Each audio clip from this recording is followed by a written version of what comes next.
Hola, ¿qué tal? Me da mucho gusto saludar a quienes nos siguen en esta transmisión en vivo. Estamos en varias cuentas de Facebook en este momento. Estamos en Periscope, en la cuenta personal de un servidor, también vía Twitter.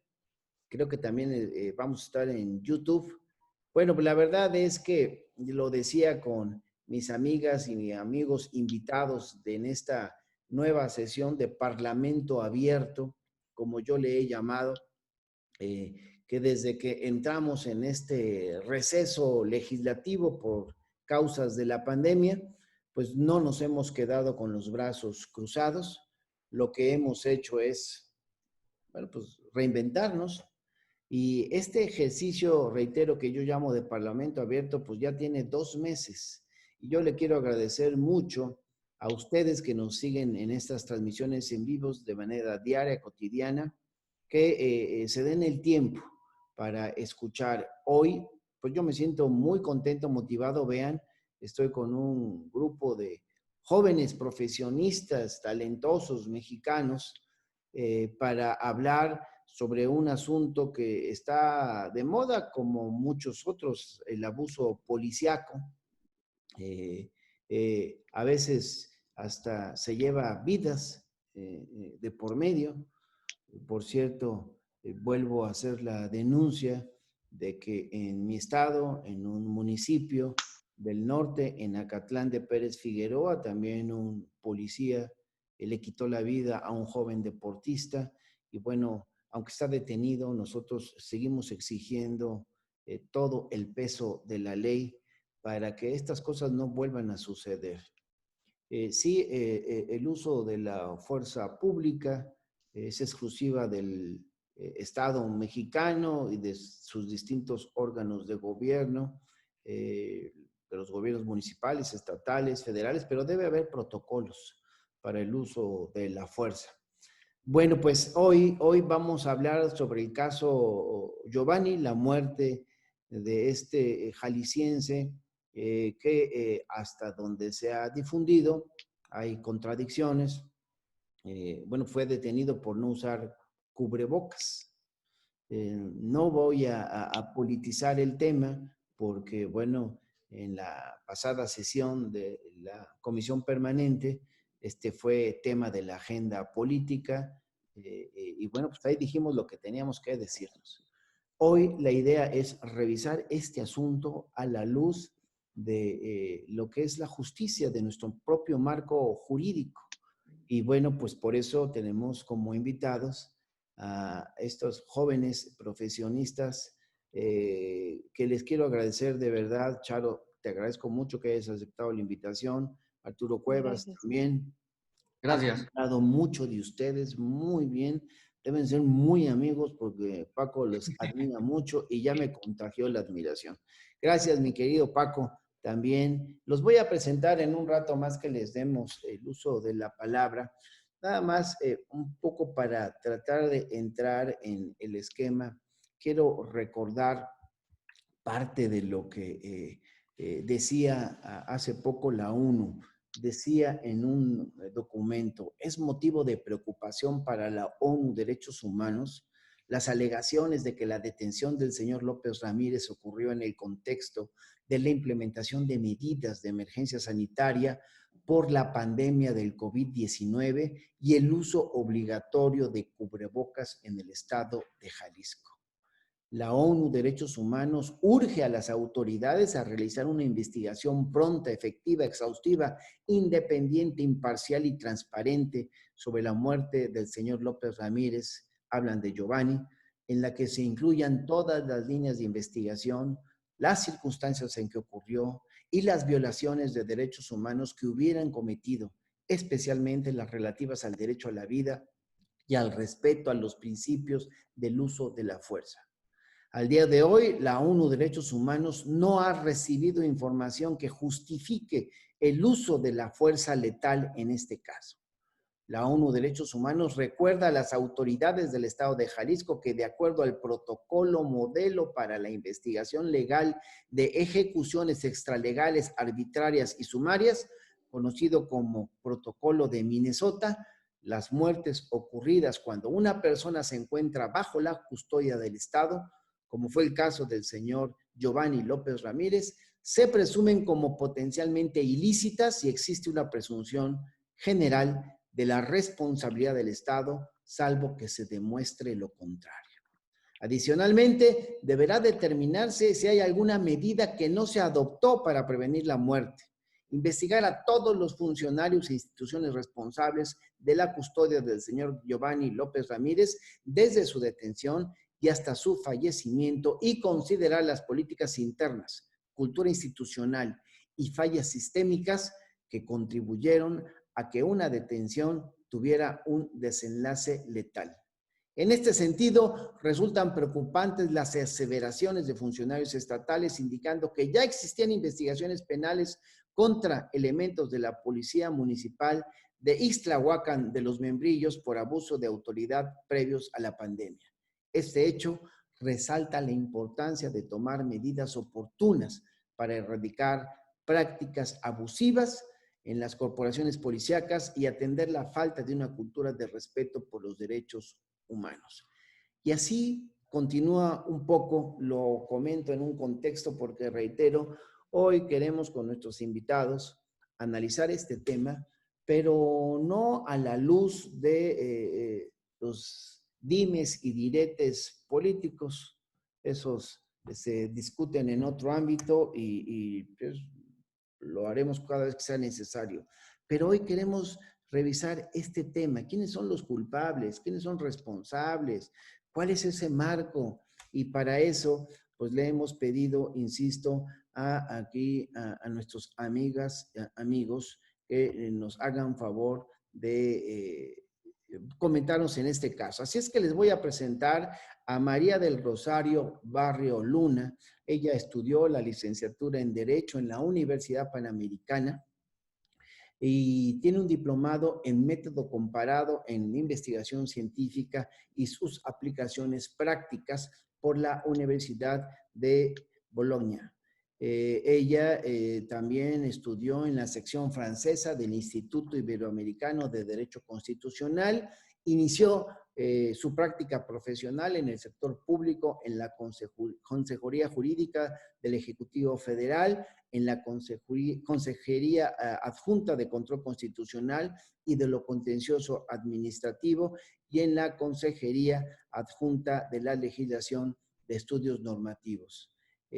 Rosario ha trabajado como asesora legislativa en la Comisión de Justicia de la Cámara de Diputados durante la 63 legislatura, donde participó en la construcción de las iniciativas y el proceso de discusión y dictaminación de las diversas reformas relacionadas con la seguridad, procuración de justicia y derechos humanos, y como parte de sus funciones en la Comisión de Justicia, se desempeñó como asesora de la subcomisión de examen previo a juicio político y fue responsable por dicha subcomisión ante el Instituto Nacional de Transparencia, misma que fue elegida por el INAI y por la UNAM como referente para los congresos locales para el ejercicio de las facultades jurisdiccionales por parte del Poder Legislativo en el estudio Observatorio de Transparencia Legislativa y Parlamento Abierto. Actualmente trabaja como asesora legislativa en la coordinación del grupo parlamentario del PRI en la 64ª legislatura del Senado de la República.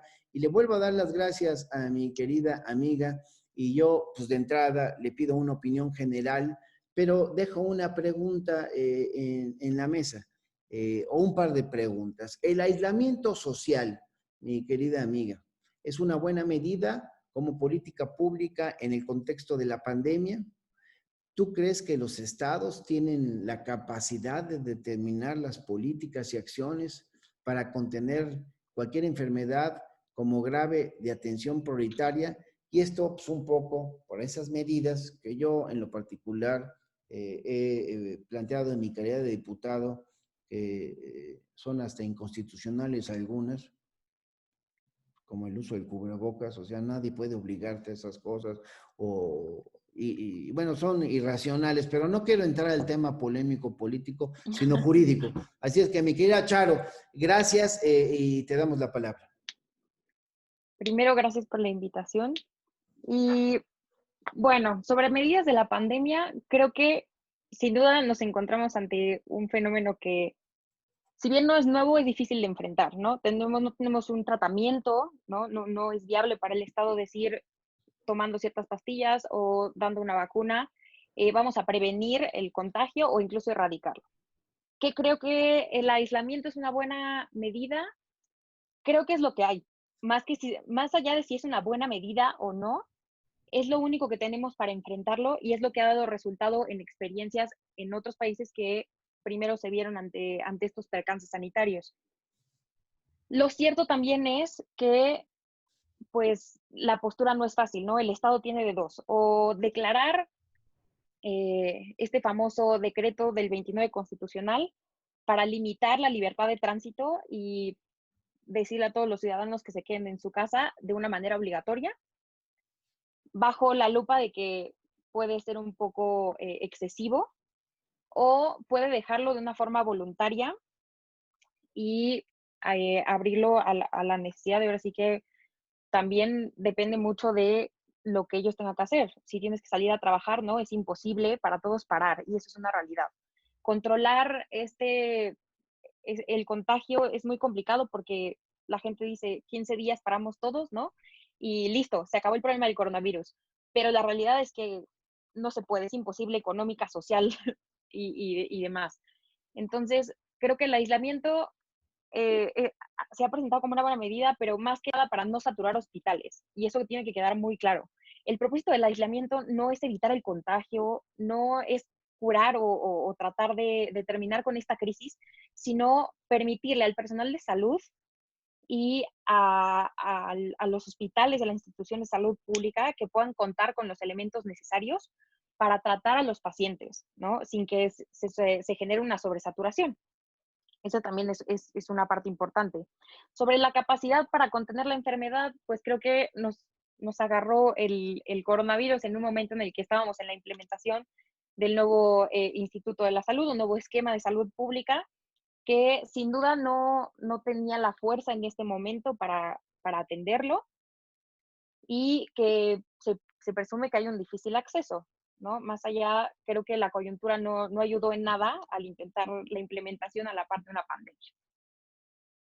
Gracias, mi querida Charo. De verdad, estamos, amigas y amigos, hablando sobre el caso Giovanni, implicaciones y responsabilidades, subrayo, todo esto desde el punto de vista de nuestro marco jurídico, dejando de lado las acusaciones políticas que también tienen validez, pero que no son objeto de esta sesión de Parlamento abierto.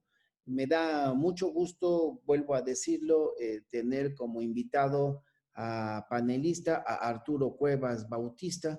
Arturo Cuevas es politólogo, es abogado por el Instituto Tecnológico Autónomo de México, fue integrante del movimiento hashtag Yo Soy 132 y coorganizó el primer debate presidencial ciudadano. Mi querido amigo Arturo fue productor de contenidos del programa de debate Universus y aspirante a candidato independiente por el Distrito 23 de la Ciudad de México. Trabajó en la entonces delegación Álvaro Obregón como asesor de la jefa delegacional. Actualmente se desempeña como asesor del grupo parlamentario del Partido del Trabajo en el Senado de la República y le doy pues una calurosa bienvenida otra vez. Como lo hice y como lo hice en el caso de Charo, mi querido Arturo, un poco tu impresión de arranque en dos intervenciones. Si alcanzamos a tener tres, bueno, pues será fabuloso de este tema, pero te dejaría también una pregunta en el aire. Dos preguntas. Una ya se la hice a Charo. Los estados tienen la capacidad de determinar las políticas y acciones para contener cualquier enfermedad grave de atención prioritaria. Las medidas de contención, mi querido Arturo, de la pandemia deben utilizar los elementos de seguridad pública para sancionar a las personas que no utilicen cubrebocas. Ahora sí que dejé la víbora chillando, ahí te la dejo. Muchas gracias y un saludo a todos tus servidores, diputado. Muchas gracias por la invitación. El artículo 73, fracción 16, es muy claro en cuanto a cuáles son las atribuciones del Consejo General de Salubridad y de la Secretaría de Salud en estos casos, ¿no? La Secretaría de Salud y el Consejo de Seguridad General son, el Consejo General de Salubridad, para empezar, depende directamente del presidente de la República, y la Secretaría de Salud puede dictar, tiene la obligación de dictar las medidas necesarias en caso de que se presente una enfermedades exóticas, como lo llama el texto constitucional. En este sentido, es la federación la que debe dictar las medidas necesarias para la implementación de para combatir pues, una pandemia como la que estamos viviendo en estos momentos. Sobre la pregunta que usted me hace referente a si se debe utilizar el uso de la fuerza, yo creo que el uso de la fuerza debe ser siempre la última ratio. De hecho, la ley nacional del uso, contamos con una nueva ley nacional sobre el uso de la fuerza que fue publicada el 27 de mayo de 2019 y que utiliza que el uso de la fuerza es de absoluta necesidad, ¿no? Es la última ratio, es lo último a lo que deben recurrir los policías. Entonces debemos nosotros empezar a entrenar y a capacitar a los policías municipales, estatales y ahora a la Guardia Nacional para que sigan este precepto de la Ley Nacional sobre el uso de la fuerza.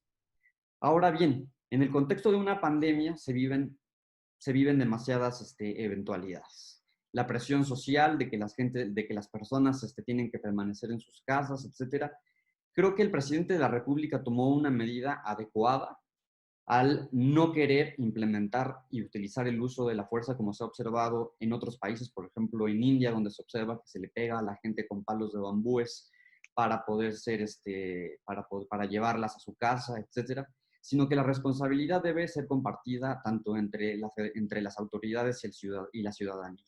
También los ciudadanos somos corresponsables para evitar la propagación de esta pandemia. Entonces sí, por supuesto, debemos también recordar que nuestro ordenamiento jurídico parte del primero constitucional, en el cual nos establece dos principios rectores. El primero, las obligaciones generales del Estado mexicano frente a los derechos humanos, que debe respetarlos, promoverlos, garantizarlos. Y por otro lado, el principio pro persona, que por supuesto las autoridades deben siempre interpretar el derecho en favor de la persona. En este sentido, yo creo que el gobierno de la República ha actuado en apego a los principios constitucionales, respetando siempre la dignidad de la persona en el caso de una pandemia. Y si usted tiene razón, es cierto, la Ley General de Salud establece competencias para la Secretaría de Salud para limitar ciertos derechos humanos, pero habría que analizar hasta dónde la Secretaría de Salud, y que podría ser motivo del debate, puede decirle un alto a este derecho humano, por ejemplo, a la libertad de tránsito, como ha ocurrido, como ocurrió en Jalisco, u obligar a las personas a portar cubrebocas y llevártelas en detención administrativa durante cierto tiempo. Sería interesante abrir el debate hasta dónde la Secretaría de Salud puede determinar en la acción extraordinaria de salubridad general, puede determinar esas acciones y hasta dónde puede limitar los derechos fundamentales de las personas. Esa sería la participación. Te agradezco mucho. A ver si después seguimos profundizando en este tema, porque yo acabo de presentar un par de iniciativas de reformas, uno a la Constitución, otro a la Ley General de Salud, relacionado precisamente con las facultades de este Consejo General de Salubridad, donde yo he sostenido que en ningún momento tiene más facultades pues, que de decir que estamos en una pandemia por esto de las enfermedades exóticas que efectivamente se tienen, pero creo que están muy limitadas y que lo demás pues, corresponde a la Secretaría de Salud y por supuesto al Ejecutivo Federal. Bien, entonces vamos con mi querido amigo Paco Rubio, que ya lo hemos tenido muchas veces aquí, que es parte de nuestro equipo, inclusive es un joven pues muy activo. Él es egresado de la licenciatura de Derecho del CIDE, el Centro de Investigación y Docencia Económica. Paco ha contribuido a la construcción de diversas resoluciones en la Suprema Corte de Justicia de la Nación, en la Consejería Jurídica del Ejecutivo Federal en la coordinación de asesores de la Secretaría de Salud, en la Cámara de Senadores y de Diputados y actualmente en el Congreso del Estado de Puebla. Paco Rubio cuenta con publicaciones en la revista Nexos y en distintos medios digitales. Ha sido colaborador de distintos programas en Foro TV, Uno TV y Radio Centro. Se define como millennial y como un fiel convencido del relevo generacional, así como de la posición protagónica de las juventudes en nuestro país. Además, sé que actualmente está desarrollando pues un foro en el que pues no he sido invitado, pero pues algún día quizás. Claro que sí, amigo. Claro que sí, gracias. Ahí estamos con una iniciativa bastante interesante que se llama Sumados, que es un poco replicar el esfuerzo que tú estás haciendo con las juventudes y claro que vas a estar más que invitadísimo. Te agradezco mucho ahí la mención. Por cierto, Arturo Cuevas acaba de integrar como panelista ahí con nosotros y pues estamos también muy emocionados por eso. Pues te agradezco mucho, Paco. Yo, como lo he hecho con Charo, con Arturo, quisiera conocer alguna reflexión general, pero como lo hice en el caso de Charo y Arturo, dejar un par de preguntas. Una ya se la hice a Arturo. ¿Estas medidas de contención de la pandemia deben utilizar a los elementos de seguridad pública para sancionar a personas que no utilicen cubrebocas? Y en el caso Giovanni, ¿quién tiene la responsabilidad jurídica?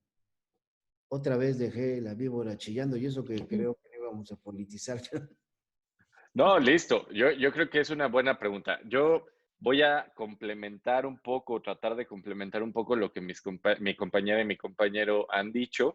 Creo que aunque la Constitución tiene una redacción para atender estas enfermedades a las que le ponemos algún tipo de denominación en el texto constitucional y la Ley General de Salud medianamente trata el tema, se refieren a epidemia, no se refieren al concepto de pandemia, aunque la regulación internacional sanitaria sí contempla el concepto de pandemia, pues bueno, ha quedado exhibida la necesidad de actualizar y de reformar nuestras disposiciones de salud, sobre todo las generales, en la Ley General de Salud, porque pues mira, más allá de si qué significa o qué no significa, hoy tenemos un desastre normativo que se replica a su vez en las 32, bueno, no hay 32 leyes locales de salud, sé del caso del Estado de México, por ejemplo, que no tiene su ley estatal de salud, pero bueno, en los estados que sí cuentan, yo ahora que he estado trabajando mucho aquí en el Congreso de Puebla, el tema de poder fortalecer la normatividad aplicable,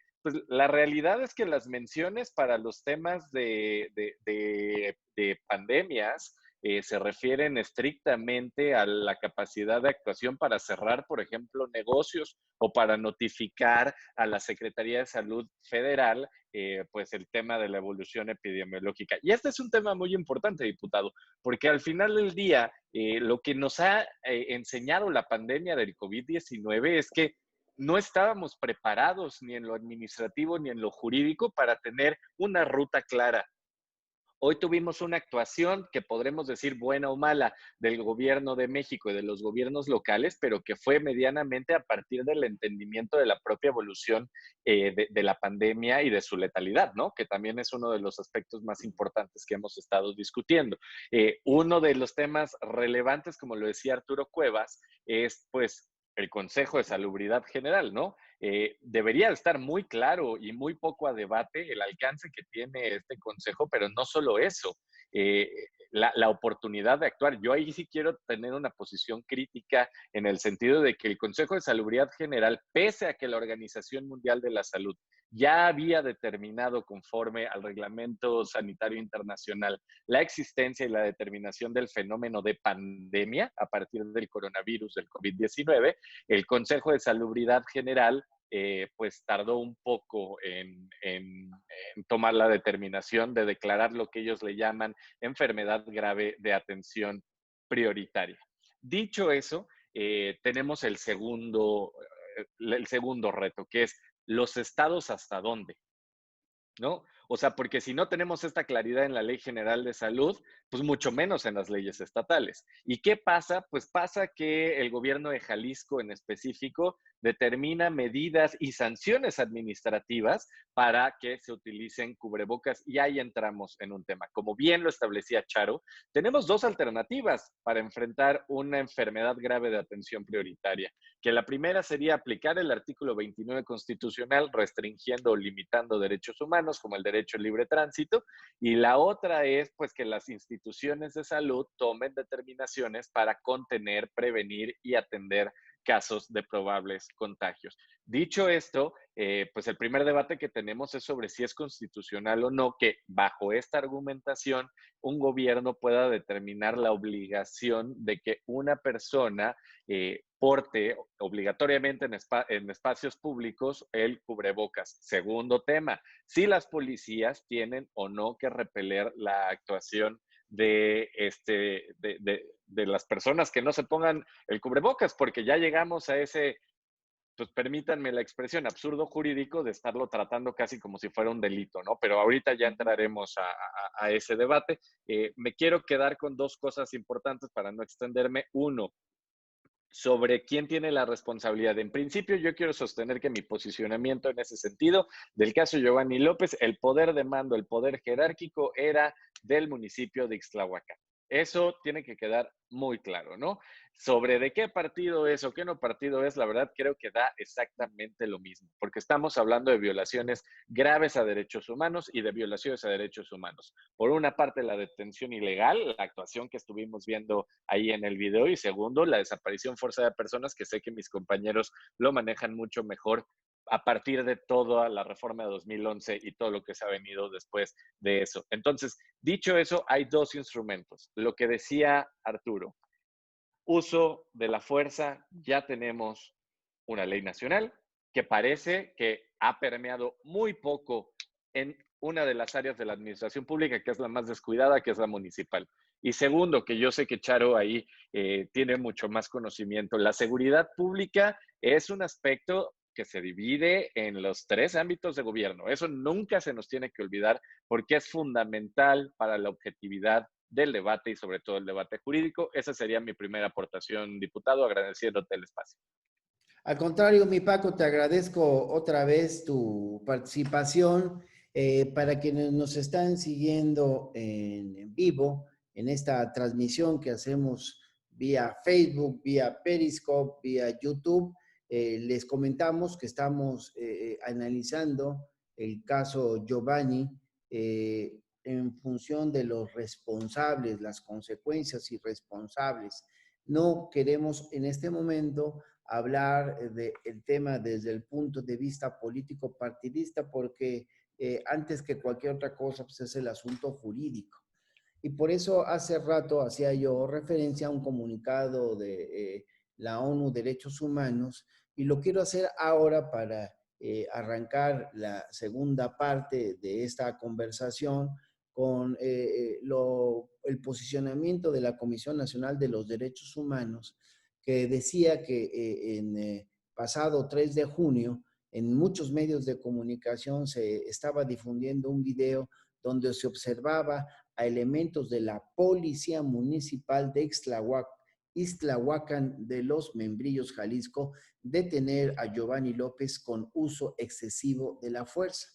Y la detención provocó, según muchas notas periodísticas, que días después fuera hallado sin vida en el Hospital Civil de Guadalajara, donde los registros indicaban que había fallecido por traumatismo cráneoencefálico y lesiones, entre ellas un disparo en la pierna.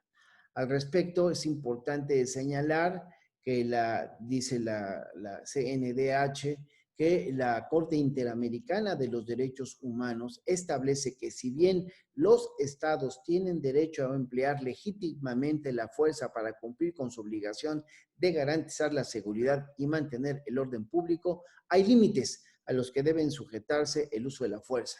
Lo anterior sin importar la gravedad de ciertas acciones ni la culpabilidad de sus autores.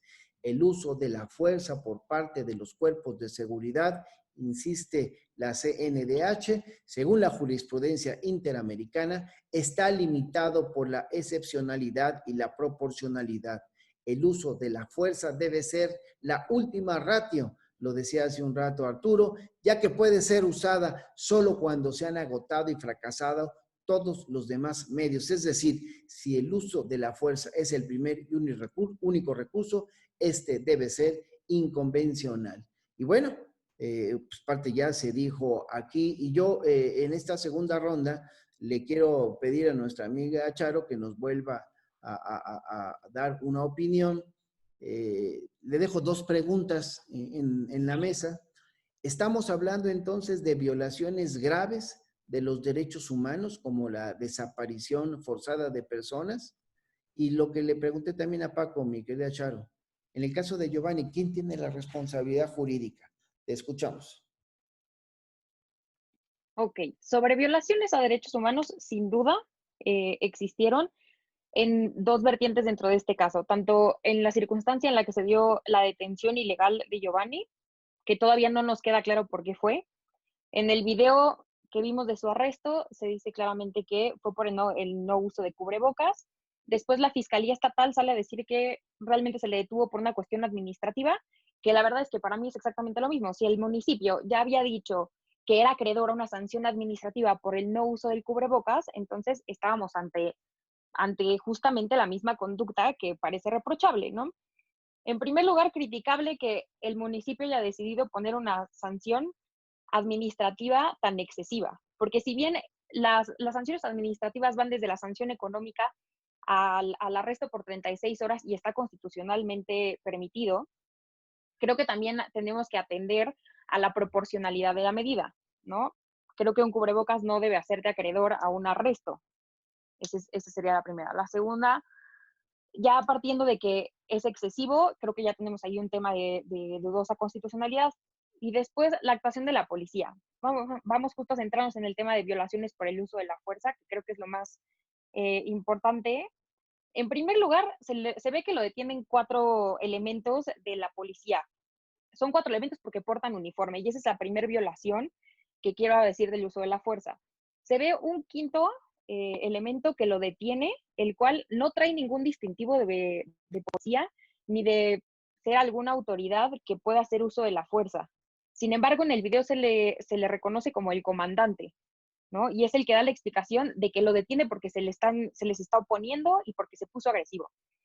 Que ahí, para empezar, todos los tratados internacionales en materia de uso de la fuerza están completamente en contra de que alguien que no porte una insignia policial del ejército o cualquier distintivo en un uniforme es una violación ya de este uso de la fuerza, porque el civil no tiene ninguna forma de saber que esta persona es un elemento de seguridad y por lo tanto ya se puede ver afectado sobre todo en los derechos de la integridad personal, de la libertad y de la seguridad personal. Entonces, esa sería, yo creo que la primera violación que hubo, más allá de la sanción administrativa. En segundo, también hay que recordar que, bueno, se le priva de la libertad y no sabemos cuánto tiempo pasó desde la detención hasta que la familia indica que fue trasladado a un hospital, ¿no? Y más allá de en qué momento se dio la muerte de este hombre y bajo qué principio, porque si efectivamente los cargos no fueran esos, pues a todos nos gustaría saber qué ameritaba semejante uso de la fuerza, ¿no? Y algo también muy importante, creo, en el uso de la fuerza es que debe ser gradual. Los tratados internacionales consideran que el uso de la fuerza viene desde que yo empiezo a emplear mecanismos de persuasión.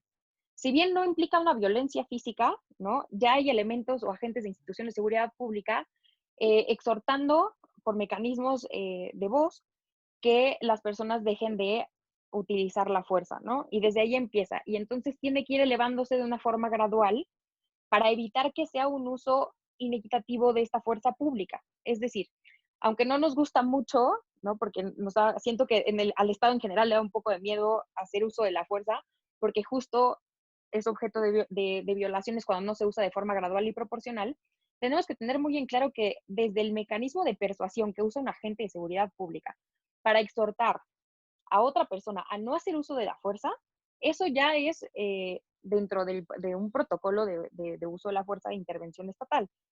Y justo lo que debemos de checar para ver si hubo una violación o no es que esa gradualidad nunca existió y no fue correlativo al uso de mecanismos que hace la policía al detenerlo. Por otro lado, sobre la desaparición forzada, ¿no? Que creo que el tema, no creo que la desaparición forzada, salvo la opinión de mis compañeros, sea algo que se actualice en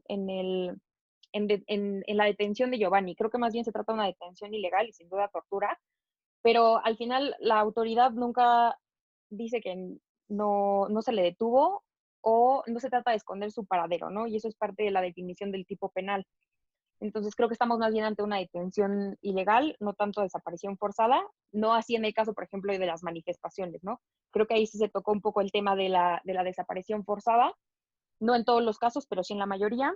Y desde ese punto de vista, la responsabilidad no debemos olvidar que es una responsabilidad compartida, porque si bien el Estado y el municipio están obligados a los tratados de protección de derechos humanos, el Pacto de San José del Sistema Interamericano dice claramente que pues será la federación la que asume la responsabilidad por esta clase de delitos. Por violaciones graves a los derechos humanos, al final es el gobierno federal quien va a ser el responsable, ¿no? Y por otro lado, sin duda, la responsabilidad primaria es del gobierno municipal y es algo a lo que no estamos acostumbrados, ¿no? Y creo que es muy importante decirlo. En este país se le echa la culpa al presidente de la República por todo, cuando no es su culpa, ¿no? Finalmente fue un tema de un mal manejo de la policía municipal y sin duda es una responsabilidad solidaria que se viene arrastrando desde hace muchísimos años por no haber asumido que la policía municipal es el primer respondiente y es quien tiene que estar capacitado para estar en contacto con la sociedad. Y así tiene que ser. Y si no enseñamos a estos policías, creo que aquí la violación al derecho a la integridad personal tiene una dualidad. Cuando yo uso un mecanismo de uso de la fuerza y cuando yo realizo mi función como primer respondiente, como elemento de seguridad, es una protección dual. Es respetar y proteger a la potencial víctima de un uso de la fuerza, pero también proteger a este elemento de seguridad de que su actuación sea legal y de que tampoco sea sujeto a responsabilidades más allá, ¿no? Entonces, de ahí creo que sí es una responsabilidad solidaria. Y por último, también quiero hablar de la responsabilidad que tiene sin duda el Estado como tal de Jalisco y el gobernador. Desde el punto de vista de las manifestaciones, creo que ahí la responsabilidad sin duda es del gobernador porque muchos han declarado que quienes los detienen en estas manifestaciones por Giovanni, pues es la Fiscalía Estatal. Entonces sería culpa del Estado, ¿no? Esas actuaciones y cubrir esto. Y creo que fue muy acertado cederle el caso a la Fiscalía General de la República para proteger en temas de revictimización a estas personas. Entonces creo que la responsabilidad, como siempre en la seguridad pública, pues es solidaria, ¿no? Y eso se tiene que tener muy en claro. Muy bien, pues no sé, Arturo, qué te parezcan los comentarios, los dichos de nuestra amiga Charo, pero bueno, pues yo, en el caso tuyo, me gustaría conocer tu opinión sobre lo que comenta ella, pero también le dejo la pregunta. Una disposición administrativa, mi querido Arturo, como no portar cubrebocas puede de verdad derivar en los actos policíacos que vimos en el video de la detención ilegal de Giovanni? Por supuesto que no. Una detención, un acto administrativo que fue lo que dictó el gobernador Enrique Alfaro, que fue la disposición de utilizar obligatoriamente el cubrebocas y de detener administrativamente a las personas que no lo hicieran, pues no me parece una de las mejores medidas y de las medidas más adecuadas. A pesar de que el artículo 134 de la Ley General de Salud le establece y le confiere ciertas responsabilidades a los estados para implementar medidas para combatir las epidemias graves, en especial las infectocontagiosas, y hace referencia a todas aquellas del sistema respiratorio. Sin embargo, en este caso, sí hay que atender, como bien lo señala Charo, al principio de gradualidad, ¿no? Primero empezar con la persuasión, como bien lo señala, y la ley nacional sobre el uso de la fuerza habla muy bien en su artículo 6º y establece siete fracciones sobre cómo la policía debe ir actuando y utilizando la fuerza. Primero te habla de la persuasión, que como bien lo señala habla tratar de convencer a la gente a través de señas verbales. Después es la restricción del desplazamiento, la sujeción, posteriormente la inmovilización, la incapacitación, posteriormente la lesión grave y finalmente la muerte. Entonces, estamos hablando de que la policía municipal no siguió estas indicaciones, no ha aplicado esto y que además esto se establece en diversos tratados internacionales de los que el Estado mexicano es parte y a los que están obligados no solamente el gobierno de México, sino también el gobierno estatal y los gobiernos y las policías municipales. Urge una reforma constitucional que fuerce a la reestructuración de las policías municipales porque son las más cercanas. Cuando yo tuve la oportunidad de trabajar en la delegación Álvaro Obregón, las delegaciones, o en este caso los municipios, delegaciones y ahora alcaldías, son las más cercanas a la población, son las que brindan los servicios, son lo que se conoce como gobierno de primer contacto. Entonces, urge reorganizar a las policías municipales para que sean capacitadas, para que sean entrenadas.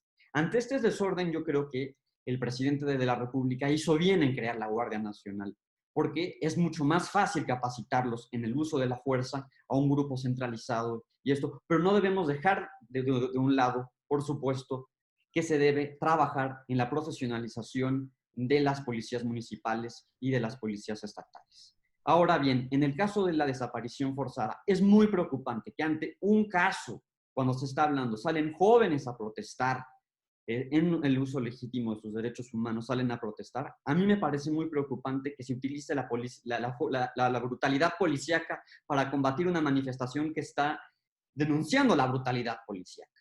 Y en este caso, sí se puede llegar a configurar el delito de desaparición forzada. Recordemos que la desaparición forzada no puede ser temporal, ¿no? Y en México llevamos ya una historia de más de 40, 50 años de desaparición forzada realizada por las autoridades. Para que la desaparición forzada se materialice, tienen que coexistir 3 elementos. El primero de ellos es la privación de la libertad en contra de la voluntad de la persona detenida. El segundo, la intervención de agentes del Estado de manera directa o indirecta. Eso es muy importante, de manera indirecta. Y finalmente, la negativa de reconocer la detención, revelar la suerte o el paradero del desaparecido, y de esta manera se sustrae de la protección de la ley al desaparecido. En este sentido, sí se puede hablar de que los jóvenes, que las y los jóvenes que se manifestaron estuvieron desaparecidos temporalmente, fueron detenidos, desaparecidos, y sí se debe investigar y llegar en toda la cadena de custodia, en toda la cadena de línea de mando, observar las responsabilidades y llegar hasta lo más alto. Y si es el fiscal el responsable, tiene que presentar inmediatamente su renuncia y el gobernador de Jalisco exigirle su renuncia o destituirlo del cargo. Porque sí, en mi opinión, sí se configura el delito de desaparición forzada de personas, por lo menos desaparición temporal de personas, como lo señala la jurisprudencia internacional. Pues ahí está la opinión de Arturo Cuevas, que junto con la de Charo Luna y Paco Rubio están sirviendo para que podamos estar discutiendo en esta transmisión en vivo de una sesión de parlamento abierto que estamos realizando ya desde hace 2 meses. Ahora, revisando el caso Giovanni, desde las implicaciones jurídicas, las responsabilidades. Eso es, amigas y amigos, lo que estamos discutiendo. Les agradecemos que estén siguiendo esta transmisión en vivo. Y mi querido Paco, pues igual no sé qué opinión te merezca para poder pues, meternos al debate de ideas de lo comentado por Charo, por el propio Arturo, pero te dejo también un par de preguntas. Primero, reitero, si tienes algo que decir de los dichos de nuestros amigos. Y en el caso, mi querido Paco, en el caso de las protestas sociales, se ha dicho que en distintas ocasiones, se ha dicho en muchas ocasiones, que estas necesitan estar sujetas a regulación. ¿Tú qué opinas al respecto? Pero te dejo la previa, ¿no? Una disposición administrativa como la de no portar cubrebocas, ¿de verdad puede derivar en los actos policíacos que vimos en el video de la detención ilegal de Giovanni? Pues son muchas preguntas, pero bueno, pues tú eres un hombre muy capaz, así es que ahí te la dejo, mi querido Paco. Me echaste la difícil, la controvertida de las protestas.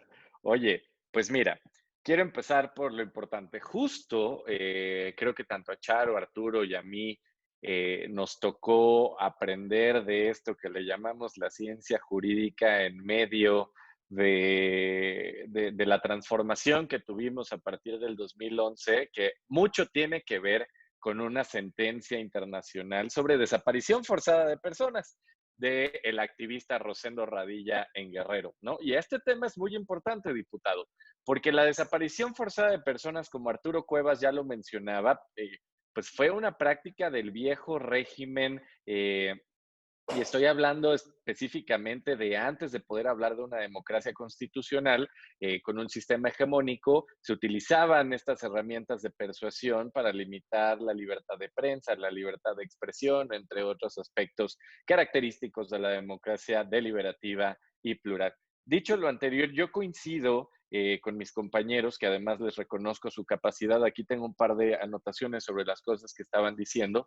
Yo creo que hay casos muy claros de desaparición forzada de personas en Jalisco. Y quiero agregar algo a lo ya dicho por mis compañeros. La desaparición forzada de personas, además de ser un delito, es un delito que tiene un elemento diferente a tantos más que vemos como el asalto, el robo, demás, que tiene que ver con una violación grave a los derechos humanos. La desaparición forzada de personas es una violación grave a los derechos humanos. ¿Y qué quiere decir esto? Básicamente que dentro de todas las actuaciones negativas que puede tener el Estado, ¿no? Y no solamente me refiero al mexicano, sino en general cualquiera, esta es una de ellas. Esta es una de las más graves. Esta es una de las que rompe el orden constitucional, rompe el respeto, los deberes que ya mencionaba Arturo en un principio en materia de derechos humanos. Entonces, no estamos ante un caso cualquiera.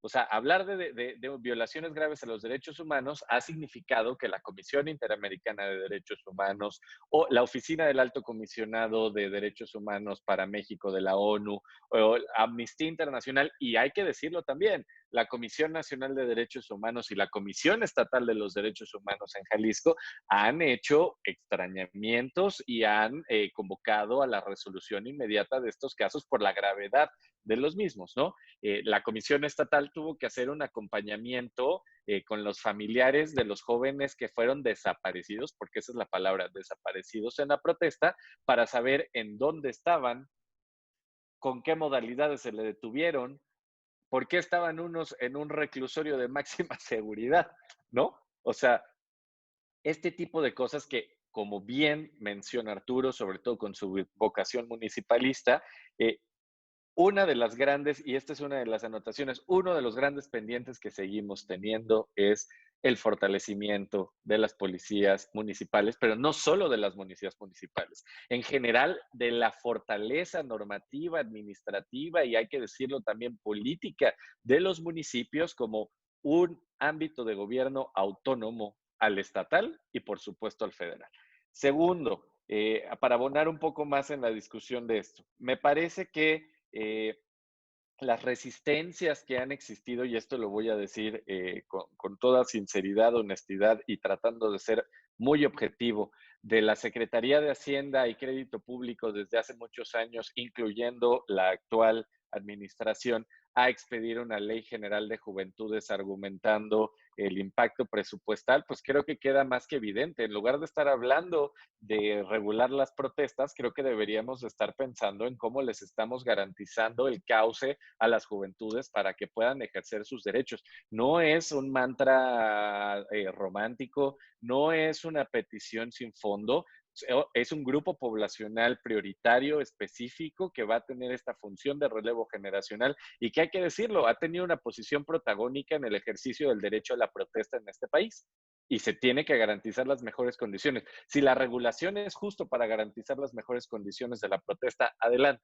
¿No? Porque creo que han habido un par de propuestas con las que yo no podría estar de acuerdo, como de la ex senadora Mariana Gómez del Campo de Acción Nacional, que justo lo que busca es pues darle la preferencia a quien va en el coche. Legítimo estar en el coche, pero legítima también la protesta de quienes quieren manifestar. Y lo segundo que quiero decir, lo tercero que quiero decir con esta idea, concluyo, es hay una función muy importante en esto que tiene que activarse y es el control parlamentario, al que no estamos acostumbrados en este país. En este país, y lo voy a decir de nuevo con toda la honestidad y tratando de ser lo más objetivo posible, las comparecencias son todo excepto comparecencias.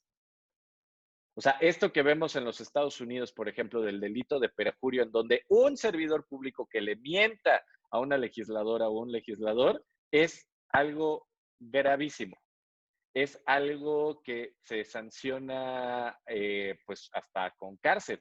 Entonces, me parece que es un tema bien importante, bien relevante, el poder estar hablando del delito de perjurio y estar hablando de que el Congreso de Jalisco tiene que convocar a rendir cuentas tanto al municipio como al gobierno del estado y empezar a realizar sus indagatorias parlamentarias de control, porque no nos tenemos que quedar únicamente con la actuación de la Fiscalía, que ya vimos que la Fiscalía Estatal de Jalisco, aunque autónoma, pues a él, el gobernador Enrique Alfaro, es a quien está dando la responsabilidad de violaciones graves a derechos humanos, a la Fiscalía, los responsables de la Procuración de Justicia. Entonces, no nos podemos agotar en el caso de Giovanni y en el caso de las protestas únicamente a la labor de control, perdón, de procuración y de administración de justicia, sino que ya tiene que ser un buen pretexto para estar hablando de que los legisladores sean legisladores, sean un poder de control, un poder soberano, la representación del pueblo, que esto más allá de una buena narrativa discursiva significa que sí tiene una posición privilegiada sobre todas las demás instituciones públicas para llamar a rendir cuentas, que esto nos sirva para tipificar el delito de perjurio en comparecencias y para hacer de las comparecencias un elemento para que rindan cuentas los servidores públicos, específicamente de la administración pública.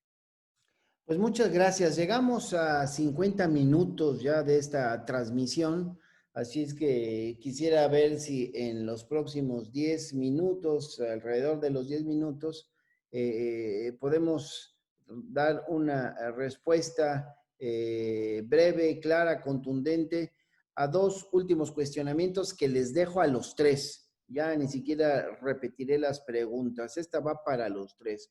¿Hubo violaciones? Mis queridos amigos, amiga Charo, hubo violaciones graves a los derechos humanos en el actuar de los elementos del ámbito estatal en medio de las protestas, porque todo tiene que ver con el caso Giovanni, no nada más su muerte, sino todo lo que está alrededor de él. Y es una buena medida la mesa interinstitucional establecida por el gobierno de Jalisco. Charo, por favor.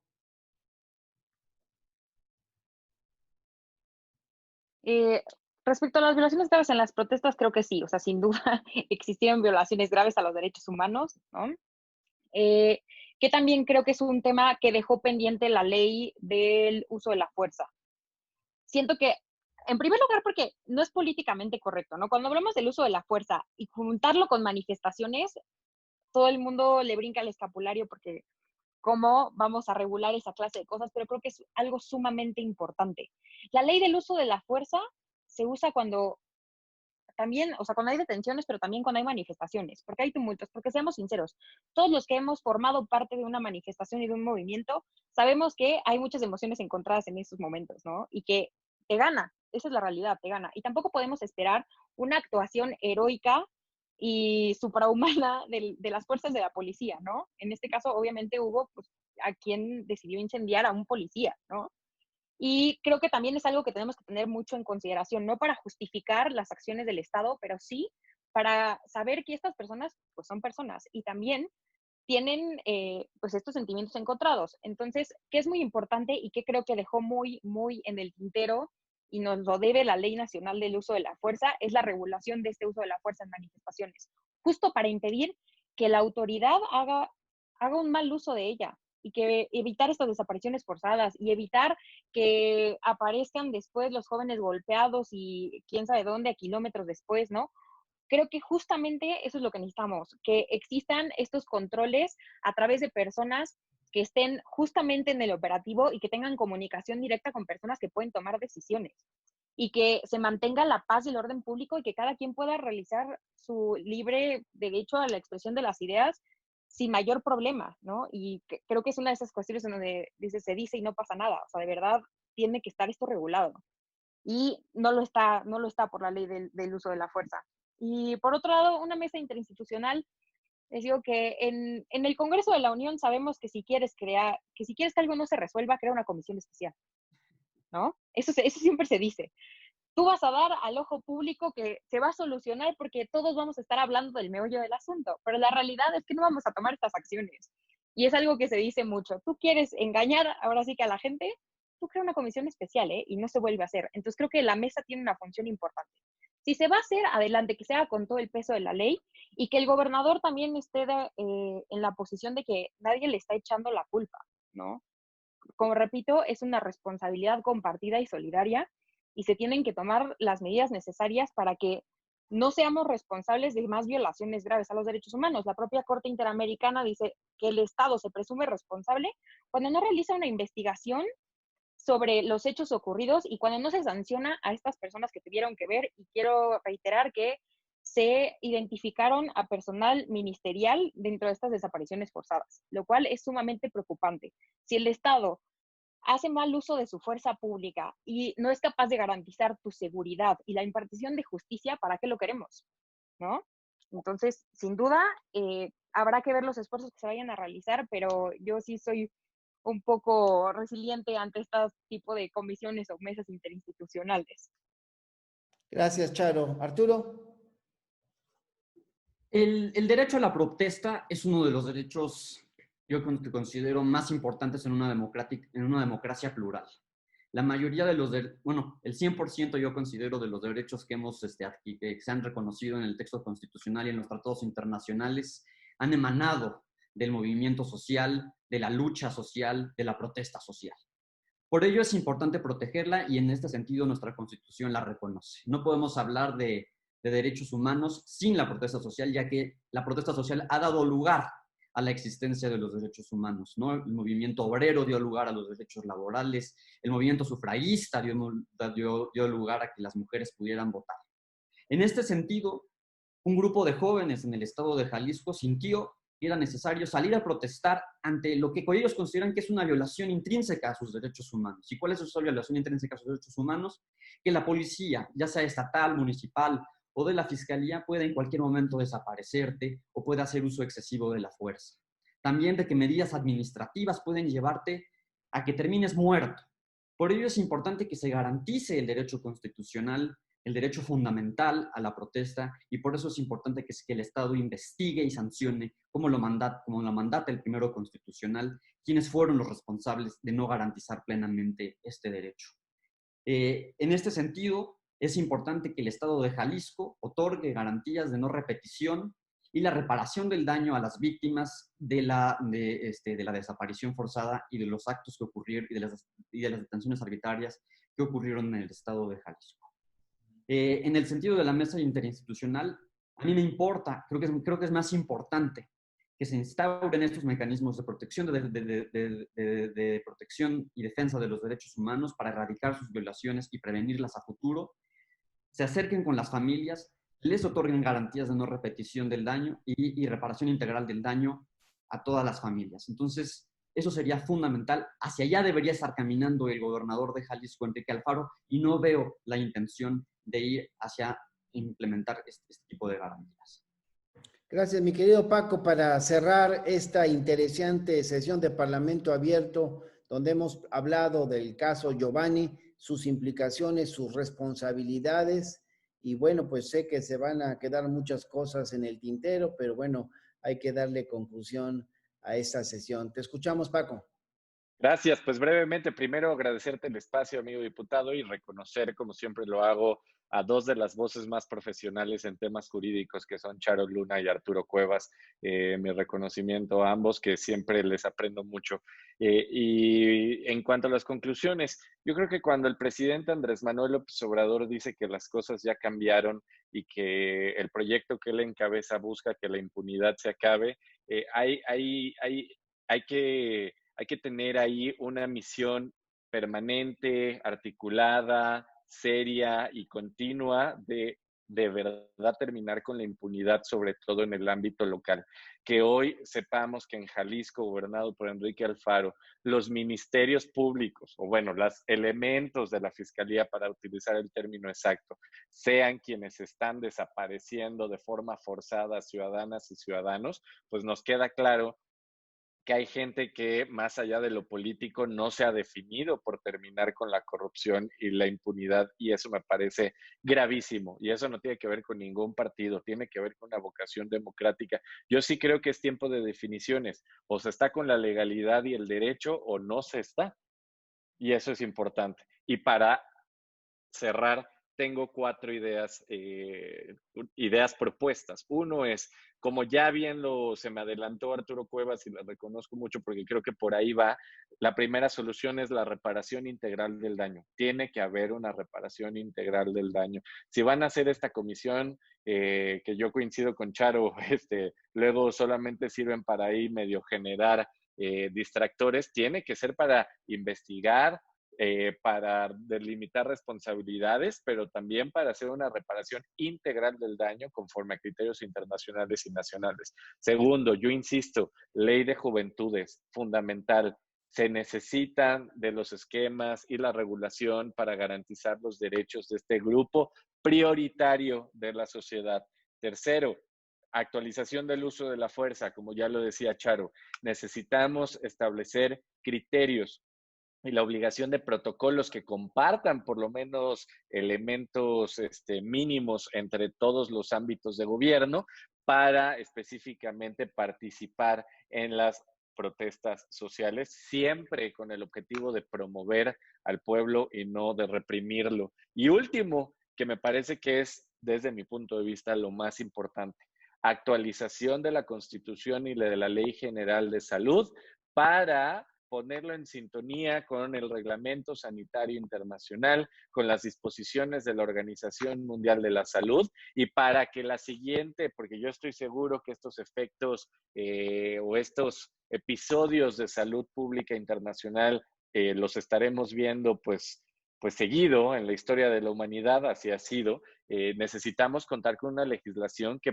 tenga los pasos 1, 2, 3, el ABC, para que nadie se haga bolas, sepamos actuar de forma inmediata, tengamos acciones de contención, tanto para la salubridad general como para los efectos económicos y sociales que pudieran generarse. Esa es mi conclusión, agradecerles el espacio y que sirva este foro para generar propuestas.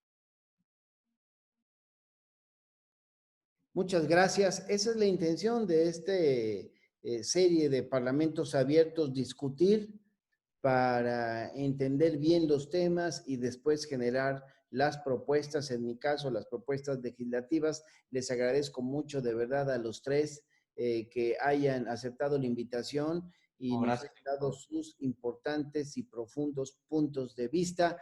Y bueno, pues a ustedes que nos siguieron en la transmisión en vivo, les mandamos un abrazo, un saludo.